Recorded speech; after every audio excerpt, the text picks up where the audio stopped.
dah selesai dah UAS kita. So kita teruskan lagi. Suara cikgu pun dah serak dah. Maybe banyak sangat buat pembentangan hari tu. Lepas tu rekod-rekod video mengajar lagi. Tapi sebelum suara ni betul-betul hilang, kita manfaatkan lagi. Okay? Kita tengok berapa banyak lagi video yang kita sempat buat sebelum suara ni betul-betul hilang. Tapi harap suara ni makin elok lah. Okay. Alright. So ini cikgu nak buat Pulau Pinang dulu. Cikgu target cikgu nak buat Pulau Pinang dengan Terengganu. Okay. Sebab sebelum masuk Day 1 SPM tu, make sure kita dah buat Kedah, Kelantan, Melaka, Terengganu dengan Pulau Pinang.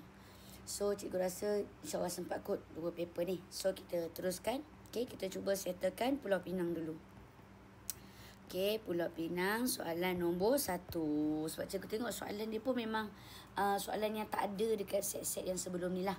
Okay, so kita baca sikit. Darjah 1 menunjukkan sebuah pasu dan kabel gentian optik. Soalan ni lah yang tak ada lagi rasanya dalam set sebelum ni.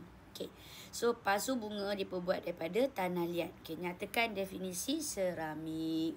Okay, so ni first time rasanya. So lepas ni terus hafal, okay. So, seramik ialah pepejal yang terdiri daripada bahan bukan organik, dan bahan bukan logam. Ni aku cikgu selalu tengok TikTok siapa tu? Harzan ke? Kan dia bersuara macam ni kan? Okay, dah main-main pula. Okay, nyatakan definisi seramik. Okay, settle. Definisi tak boleh nak buat apalah. Kita memang kena hafal. Okay. Soalan nombor 2. Apakah komponen utama yang terdapat dalam tanah liat? Okay. Dalam tanah liat, komponen utama dia adalah kaolin. Tanah liat ni kan kita buat batu bata kan? Batu bata yang buat rumah. Kalau kita tengok cerita orang kungfu kan, yang cerita Jackie Chan tu, Shaolin Soccer apa benda tu kan. Kan dia yang berlawan tu kan, dia guna tangan dia akan pecahkan. Dia akan pecahkan batu bata kan. So cara cikgu hafal waktu sekolah dulu macam tu lah. Cikgu ingat je batu bata ni, cikgu ingat Shaolin, Kaolin. Gitu. Okay. Alright, kemudian apakah jenis seramik yang digunakan untuk membuat pasu bunga? Okey, jenis seramik. Kalau jenis seramik, dia ada 2. Sama ada seramik termaju ataupun seramik tradisional. Tradisional. Okey, so kalau tanah liat tu seramik tradisional lah. Kalau seramik termaju tu yang kita guna untuk buat cakra break, kita guna untuk buat gigi. Sekejap. Kita tengok nota. Ni. Okey. Apa itu seramik? Ni kita ulang kaji sikit So seramik adalah pepejal yang terdiri daripada bahan bukan organik dan bahan bukan logam. Okey. Sifat seramik confirm lah mudah pecah. Macam cikgu cakap tadi lah, kita tengok cerita kungfu kan, Shaolin tu kan. Dia pecahkan batu bata. Okey, so ataupun orang Perak, labu sayung. Labu sayung kan mudah pecah kan. Okey, lepas tu dengai secara kimia. Betul lah, kita tak pernah pun nampak batu bata dekat rumah tiba-tiba berasap sebab ada tindak balas kimia kan. Tak ada, sebab dia lengai secara kimia. Okey, kemudian dia keras dan tahan mampatan. Ini yang menyebabkan batu bata tu sesuai untuk dijadikan dinding rumah. Kan kita susun batu bata, dia terus jadi dinding rumah. Kenapa? Sebab dia keras dan tahan mampatan. Apabila atom dia tidak menggelonsor apabila dikenakan daya. Okey. Kemudian takat lebur yang sangat tinggi. That's why lah kalau rumah papan dengan rumah batu, mana yang terbakar dengan lebih cepat? Confirm lah rumah papan. Sebab rumah batu ni dia diperbuat daripada tanah liat ni tadilah. Batu bata tadi kan. Batu bata ni takat lebur dia sangat tinggi. Sebab itulah sebuah rumah kalau terbakar sekalipun, dia akan mengambil masa untuk betul-betul hangus ke apa. Sebab dia punya takat lebur yang sangat tinggi. Okey. Rintangan haba yang tinggi, penebak haba. Okay, kenapa dia penebak haba? Kenapa dia penebak elektrik? Sebab elektron tidak bebas bergerak. Okey, tu tak payah sentuh lah. Okay, sama macam sifat covalent. Okay. So kalau kata seramik tadi kita ada dua. Seramik tradisional ataupun seramik termaju. So komposisi utama seramik tradisional adalah kaolin. Ingat kaolin je. Okay. Kemudian kalau seramik termaju, cikgu hafal kon. Komposisi dia daripada kon. Karbida, oksida, nitrida. Dah belakang. Okay, karbida, oksida, nitrida. Okay. Alright, kalau seramik termaju, dibentuk dan dipanaskan pada suhu tinggi dan dikeraskan. Kita tengok kan yang orang buat dokumentari. Dia buat labu sayung tu. Dia akan bentukkan. Kemudian dia akan keraskan. Okay, itu untuk seramik tradisional lah. Kalau seramik termaju, contohnya kita ada alumina, zirconia, tungsten karbida. Tapi setiap jenis ni, dia ada penggunaan dia. Dia bukan sama je semua. Kalau zirconia digunakan untuk pembuatan implan gigi. Alumina untuk pembuatan tulang lutut. Okay, kemudian dalam misi MRI. Kalau dekat pengangkutan, komponen enjin dalam kapal terbang jet, dia guna seramik termaju. Pembuatan cakra brake. Kat kereta tu. Perasan tak kalau kereta dah lama sangat cakra brake dia tak tukar. Bila kita tekan brake tu dia bunyi zzz, ling, bunyi kan dekat tayar tu. Itulah cakra brake. So cakra brake tu dia perbuat daripada seramik termaju. Okey.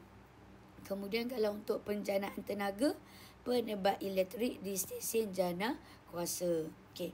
Kalau seramik tradisional tadi, untuk pembinaan bangunan-bangunan lah. Sebab kita guna batu bata, simen. Okey. Kalau barang perhiasan, tembikar, labu sayung tadilah. Perkakas elektrik ada. Perkakas elektrik periuk daripada seramik. Okay, so dia boleh digunakan sebabnya dia lapisan penebat pada ketuhar. Ada juga yang claypot. Makan tak sizzling. Sizzling kan guna claypot tu. Claypot tu diperbuat daripada seramik tradisional. Okay. Alright, so kalau pasu bunga tadi kita guna seramik tradisional lah. Seramik tradisional. Okay. Alright, settle tentang seramik. Pergi kepada tentang gentian optik. Gentian optik yang ni. Yang ni. Dalam buku teks dia ada sikit kat sini. Perasan tak? Kalau dekat rumah kan, dulu kat rumah kita mesti ada home theater. Home theater tu dia ada wayar daripada theater tu, daripada speaker tu kepada TV. Tapi sekarang kita dah ada soundbar. Soundbar tu ada satu kabel kecil dekat belakang TV. Kita pasang kat kabel kecil tu je. Itulah gentian optik. Sebab apa? Walaupun tak ada wayar yang menyambungkan daripada TV ke soundbar, tapi disebabkan kita guna gentian optik tadi tu, dia boleh menghantar data kepada soundbar dalam bentuk cahaya. Okay. So boleh bacalah sikit nanti. Gentian optik tu terdiri daripada 3 lapisan. Ini adalah teras dia. Okay, ini adalah teras. Bahagian teras terdiri daripada gentian kaca silika. Ini yang dalam ni lah. Kemudian disaluti oleh lapisan salutan. Okay, ni teras. Lepas tu kita ada lapisan salutan. Hilang terus. Kalau lapisan salutan pula terdiri daripada salutan kaca ataupun plastik. Okey. Lepas tu dia ada yang ketiga. Yang ketiga dia adalah jaket pelindung. Jaket pelindung dia buat daripada plastik lah. Okey, dia melindungi komponen dalam dia. Okey. Salah. Okey.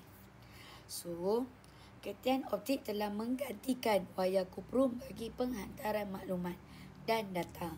Namakan satu struktur yang membentuk gentian optik. So, kita boleh bagi antara 3 tadilah. Kita boleh bagi jaket pelindung. Kita boleh bagi lapisan salutan. Kita boleh bagi juga teras. 3 itulah. Sebab dia nak struktur gentian optik. So, struktur dia ada 3. Lapisan luar sekali, jaket pelindung. Lapisan tengah-tengah dia, lapisan salutan. Dalam dia adalah teras. Okey. Alright, next. Bagaimanakah ketian optik menghantar maklumat? Ini yang cikgu cakap tadi tu. Dia menghantar maklumat dalam bentuk cahaya. So, menghantar maklumat dan data dalam bentuk cahaya secara pantulan. Okay. Alright, settle. Soalan nombor 1. Sebab itulah cikgu kata, bab yang menghafal ni, korang jangan tinggal tau. Sebab bab menghafal ni, dia akan letakkan soalan nombor 1. Bila soalan nombor 1 kita dah tak boleh buat, nanti kita dah down. So, jangan tinggal bab menghafal. Okay. Alright, kita cuba habiskan soalan nombor 2 sebelum suara ni betul-betul tak ada. Okay, Rajah 2 menunjukkan perwakilan piawai bagi atom, unsur P dan Q. Huruf yang digunakan bukan simbol sebenar bagi unsur itu. So, kita ada P dengan Q. Okay, kita dah bincang dah. Nombor kecil yang berada di bawah ini adalah nombor proton. 19 ni nombor nukleon. Nombor proton tolak nombor nukleon, kita akan dapat bilangan neutron. Okey. Alright. Nombor proton ni juga kita boleh guna untuk buat susunan elektron. Kan? So, kalau nombor proton kita 9, susunan elektron kita 2, 7. So, dari susunan elektron ni, kita boleh tahu kedudukan dia. Kedudukan dalam jadual berkala. Betul? Kedudukan. Kalau kala, kita kira berapa petala dia. Ada 1 petala, 2 petala. So, bila ada 2 petala, kala 2. Kalau kumpulan, untuk kumpulan, kita tengok elektron valence dia. Kalau elektron valence dia 3 dan ke atas, kita kena tambah 10. So, ni kumpulan 17. So, soalan A1, tulis susunan elektron bagi atom P. Okey, kita dah tulis lah. 2, 7. Okey. Kalau 15. 2, 8, 5. Petala pertama, maksimum 2 je boleh. Petala kedua, maksimum 8 je boleh. Tak boleh 9. Tak boleh 2, 9, 4. 2 campur 9, 11. 11 campur 4, 15. 9 campur 4, 15. Janji cukup. Tak boleh. Dia mesti ikut syarat dia. Satu kelas mesti cukup 30 orang. Macam tu. So, tak boleh nak sumbat jadi 32. Okay. So, kedudukan. Bila kedudukan je mesti kalah dengan kumpulan. So, kalah 2. Kumpulan 17. Okay. Alright. Next. Lukis susunan elektron bagi ion Q. Okay. Kalau atom Q, kita ambil je 17 kan? So, 2, 8, 7.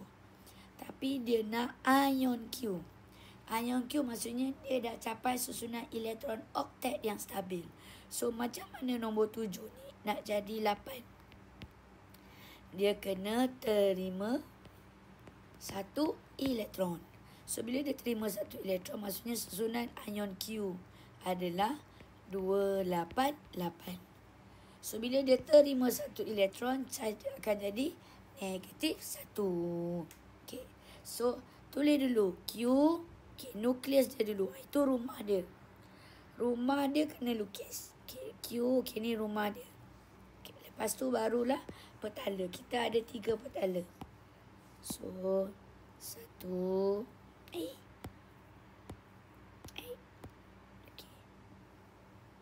1, 2, 3. Lepas tu letakkan elektron dia.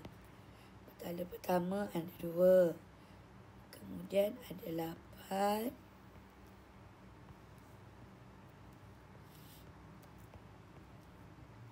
Lepas tu bila ion mesti ada bracket. Charge dia Negatif 1. Okey. Tak perlu nak buat lain. Maksudnya, satu yang terima ni saya nak buat bentuk pangkah lah cikgu. Boleh, tak jadi masalah. Tapi elakkan. Supaya tak nak ada kecuaian kat mana-mana. Awak terima 1, tiba-tiba awak terbuat 2. Dah jadi salah. So, bila buat sama je semua, dia akan jadi lebih selamat. Okey. Alright, itu saja.